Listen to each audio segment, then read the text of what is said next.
অপরাধের দায়ে এই যে কেজরিওয়াল এবং সোরেন দুজনেই মুখ্যমন্ত্রী ছিলেন, তাদের 5 মাস হাজতবাস হয়েছে। কিন্তু তারা কি আমাদের রাজ্যের মুখ্যমন্ত্রী মমতা ব্যানার্জি থেকে বেশি অপরাধ করেছিল? আমি বলছি না। আমার সারদায় মমতার অপরাধ বলে একটা বই আছে, সেখানে আমি তথ্য দিয়ে দেখিয়েছি যে সামনে যেগুলো গণমাধ্যমে এসেছে তার ফলেই তার বিরুদ্ধে মামলা শুরু করে তাকে অ্যারেস্ট করা উচিত। আমি শুধু না, শাসক দলের সাধারণ সম্পাদক এবং মুখপাত্র খুব পরিষ্কারভাবে বলেছিলেন যে সারদা মিডিয়া সেলের সুবিধা সর্বাধিক যিনি পেয়েছেন তার নাম মমতা ব্যানার্জি।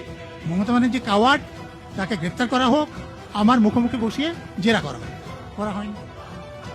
এই যে নিয়োগ দুর্নীতি, 26,000 ছেলে মেয়ের চাকরি বাতিল হল, তো পার্থ চ্যাটার্জি যে দলের মহাসচিব, সেই দলের সর্বোচ্চ নেতৃত্ব মমতা ব্যানার্জি। পার্থ চ্যাটার্জি যে মন্ত্রিসভার শিক্ষামন্ত্রী, সে মন্ত্রিসভার মুখ্যমন্ত্রী তো মমতা ব্যানার্জি। আমাদের সংবিধানের 164 ধারার 2 উপধারা অনুসারে মন্ত্রিসভার দায়িত্ব যৌথ।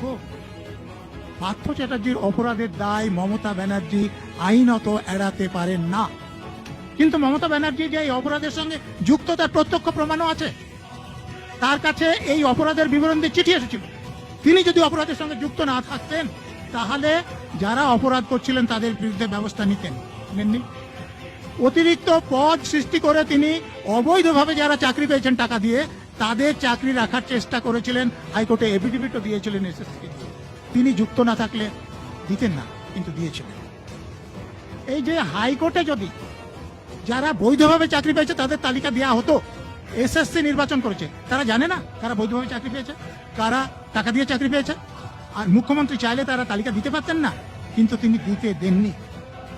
দেখুন, মমতা ব্যানার্জি যদি না চাইতেন তাহলে আমাদের যে intelligence branch, special branch, vigilance কমিশনের অফিসাররা যখন এই অপরাধ চলছিল চোখ বন্ধ করে বসে থাকতেন না, কিন্তু তিনি বসিয়ে রেখেছিলেন। এরপরেও কি বলতে হবে যে তিনি কম অপরাধ করেছেন? কিন্তু দেখুন, কেজরিওয়াল এবং সোরেনকে হাজতে ঢোকানো হয়েছে।